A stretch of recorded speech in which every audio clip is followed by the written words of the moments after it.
So this is Howdy from Hell by Dr. Blackjack 21. Vivian found herself in quite a dilemma. Even her best demon couldn't break this subject. His resilience was apparently more than anyone in her department could handle. When she asked Volgath what was so difficult about this one, he looked confused and ashamed as he shrugged. I don't know, boss. It's just so weird. It gets to you after a while. Well, enough was enough. How did the human saying go? If you want something done right, you have to do it yourself. She fixed her best, I've tortured so many people I find your attempt at bravado boring, expression in place, and marched into the cell. Suspended by his wrists to the opposite wall was the subject. His current physical manifestation had only been around for long enough for it to grow the shadow of a beard. As was the standard procedure, he was primarily naked to make him feel ashamed and vulnerable. His physique was nothing special, even by human standards. His muscles were underdeveloped, and he had a bit of a belly to him, but nothing else noteworthy stuck out. Right now, the subject was still intact since, in his frustration, Volgath had apparently atomized the subject's last body, and this one was newly issued, all of its musculature and nerves intact. This should have been just another victim in an endless sea of victims Vivian had tormented, but something was off. This one was smiling. Vivian kept her face carefully neutral as he attempted to wave with one of his manacled hands, while grinning. Well, howdy! You're a new face around here. What happened to old Volgath? Last I remembered, he was saying it was time for someone else dealt with me. I'm guessing that someone is you. The deviless stared at him a moment, trying to understand what was happening, before she responded. You do know I'm here to torture you, right? The subject nodded. Yup, and we'll get to that shortly, I'm sure. But you're just doing your job, and that's no reason to spoil a perfectly delightful conversation before that. He looked thoughtful a moment before his expression changed to some sort of confusion or consternation. No, but where are my manners? Name's Alan Smith. Nice to meet you, Miss... Vivian sneered. You may call me Mistress Vivian. I've broken the spirits of countless souls in hell, and soon you will be no different. Alan smiled and nodded, his head bobbing up and down in a congenial way that infuriated Vivian. Oh, I'm sure of it. No doubt about it. As soon as you walked in, I said to myself, now there's a woman who knows her business. You're in for it this time, Alan. He looked thoughtful a moment before his expression turned apologetic. But I'm afraid Mistress Vivian is too much of a mouthful for little old me, so I'll just call you Vivian and you can call me Alan. I'm pretty sure before we have done here, we're going to be on pretty close terms after that. No reason to let a bit of stuffy formality get between us. Vivian's face contorted in rage at his audacity. Before I'm through with you, you'll be begging for the privilege of calling me whatever I tell you to. I will visit torments on you unlike anything you've ever dreamed of. So consider this your first actual day in hell, and pray that it's your last. Alan nodded with that same infuriating grin on his face. Oh, yeah, no doubt.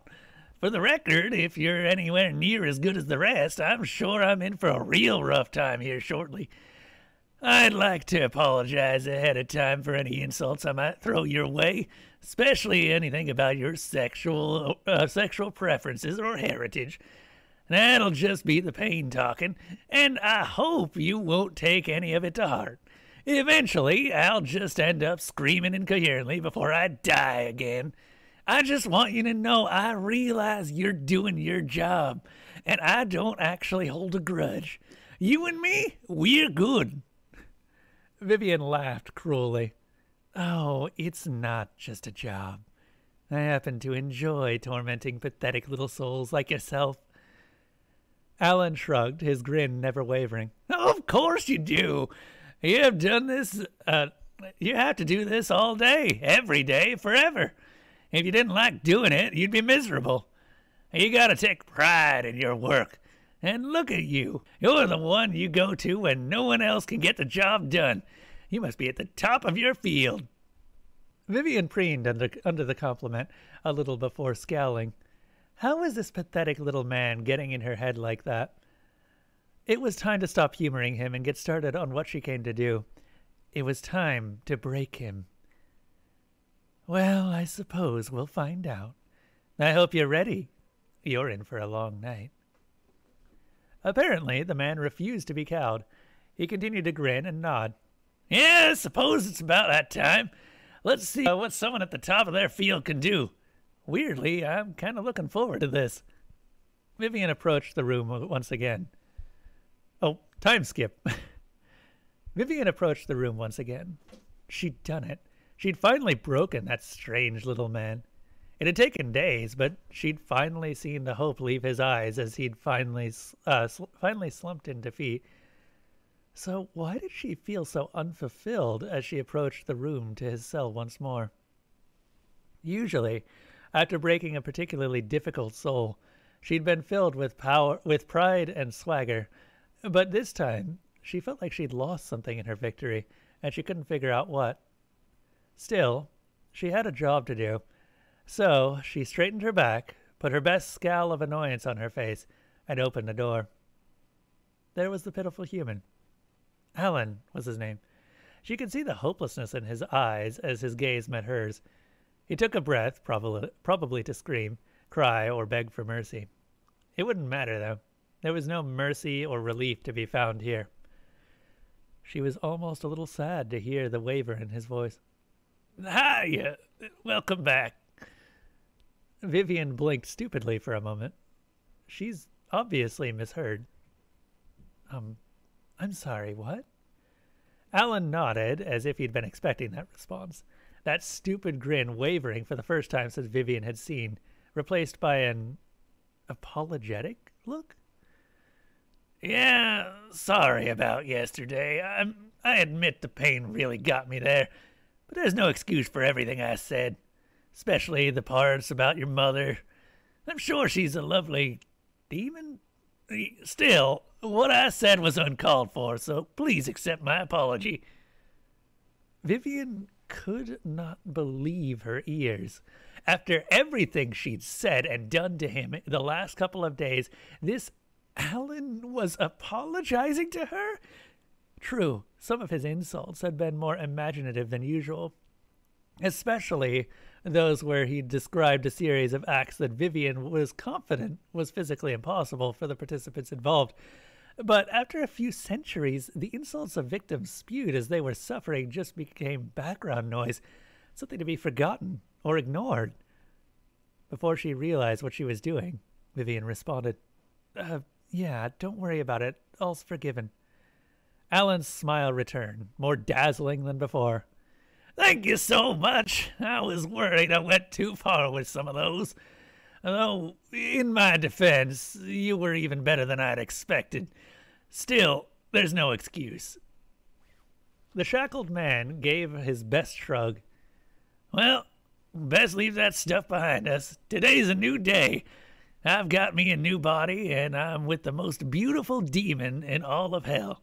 So, tell me, how's your day going? Vivian blinked rapidly. This was all probably just some stalling tactic to buy himself more time. You know nothing you say or do is going to save you, right? You're in hell. There's no escape. I will torment you as long as it takes to leave your soul broken and empty. Alan nodded in that same stupid, empty-headed way of his. Oh, yeah, for sure. But that's no reason to be rude, eh? Well, we'll get there when we get there.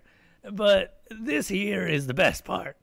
We get to chat for a little before you get to work, and I get to enjoy your company. No reason to let what's coming ruin the here and now. Vivian laughed with only a slightly hysterical edge behind the sound. Did I hear you right?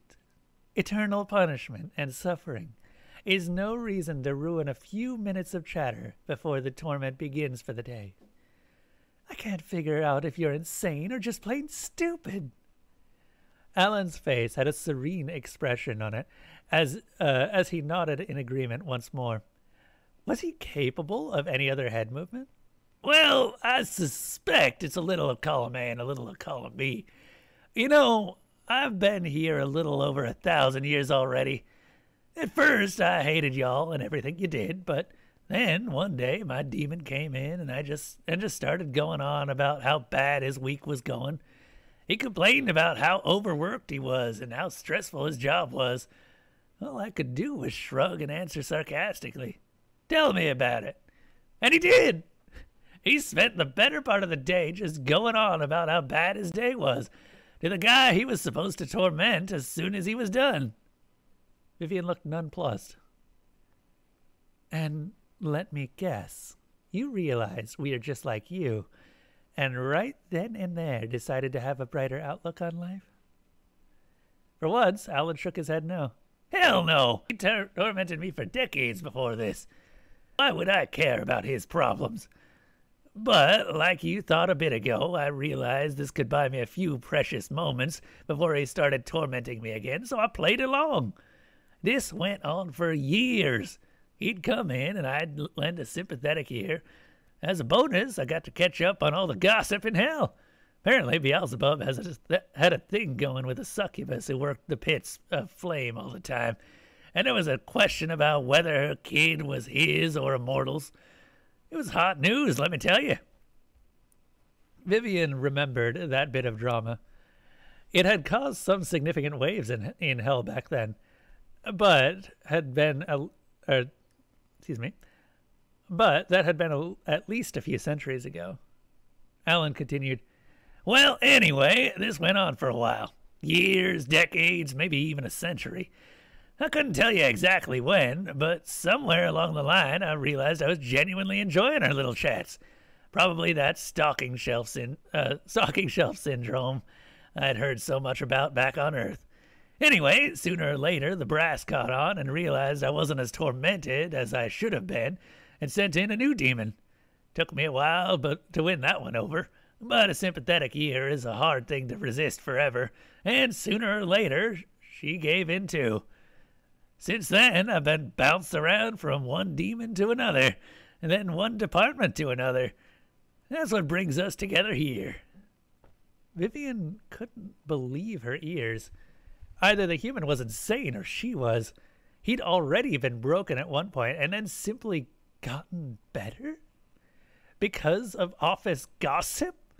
She shook her head. Okay, whatever. The inane drivel stops here. It's time for me to get to work. Alan went right back to nodding, with that infuriating, apologetic look on his face. "Fair enough. I suppose I chatted your ear off a bit there. For the record, despite what I'm probably about to say, I would never actually judge you based on your sexual preferences, whatever you are. They got a right to pursue happiness however you choose. And I wish you luck with that. Now, let's get started." Vivian was exhausted. It had been a long day. She'd been torturing this odd little human who demanded over and over to speak with the manager of hell. She'd broken the human spirit, eventually, but it had taken longer than anyone short of that idiot Alan. Right now, all Vivian wanted to do was sit back and relax after a long day. After all, she'd earned it. As she walked into her residence, Vivian was met with the delicious aroma of dinner. Then, as she set down her case files, she was greeted with the now familiar, "Well, howdy." Alan poked his head out from around the kitchen doorway. "Oof, you look rough. Long day?" Vivian nodded exhaustedly. Yeah, I had a real alpha Karen today. Took a lot longer to break than usual. I actually had to fall back on the flaming clown spiders. Alan shook his head in disgust. "Oh, yeah, I remember those. A real nightmare fuel, that. Well, anyway, never mind. why don't you come in here and take a load off and tell me all about it? I got some chicken fried steak cooking up, and dinner'll be ready in no time. Vivian leaned in and gave Alan a quick peck on the cheek. You're sweet. Tell me, how was your day? Alan handed her a glass of something called sweet tea, and then got back to working the mysteries of the kitchen he'd insisted they installed when he moved in. Oh, same old, you know. Narlac the Ever-Burning hasn't had a proper pedicure for those hooves of his in over a century, so I cleaned them up right quick while we went over his torment regimen, just like those horses back home. And don't tell him I said that. Anyway, I found a few weak spots in his torment, and I bet he'll see a 10% increase in efficiency for breaking bank managers from here on out. Vivian nodded while sipping her drink. Excellent. I hear the new intern is in charge of your torment next week. Unfortunately, he's a bit overeager and keeps atomizing his victims before they can break. Alan grinned. Well, as hell's first official torment auditor, I'll see if we can straighten him out right quick. Oh, if you can remember, could you pick me up some sweet potatoes tomorrow after work? I got another recipe that'll knock your socks off. He looks at Vivian's cloven hooves pointedly for a moment. Figuratively speaking.